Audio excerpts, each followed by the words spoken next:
जेब और एनवायरनमेंट के लिए जबरदस्त आइडिया, जो कि हेल्थ के लिए भी बहुत अच्छा है।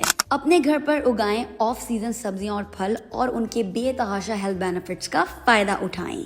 हमारे घर में खिला गया है चीकू, जिसको इंग्लिश में सैपोडीला कहते हैं। ये रिच होता है डाइटरी फाइबर में, जो कि आपको कॉन्स्टिपेशन से दूर रखता है। इसके साथ साथ ये विटामिन सी और विटामिन ए का भी बहुत अच्छा सोर्स है। चीकू हमारी बोन हेल्थ को प्रमोट करता है और ये बहुत अच्छा एनर्जी बूस्टर है। कीनू यानी कि ऑरेंज हमारे ब्लड शुगर लेवल को बैलेंस में रखता है। ये हमारे कोलेस्ट्रॉल को रिड्यूस करता है। बहुत अच्छा सोर्स होता है कैल्शियम का। इसके साथ साथ ये इस गर्मी के मौसम में हाइड्रेशन के लिए भी बहुत जरूरी रोल प्ले करता है। हमारे आंगन में एक और बहुत डिलिशियस फल खिला है, जो कि है गुआवा यानी कि अमरूद। अमरूद हमारी हार्ट हेल्थ को बूस्ट करता है, ये वेट लॉस में हेल्प करता है।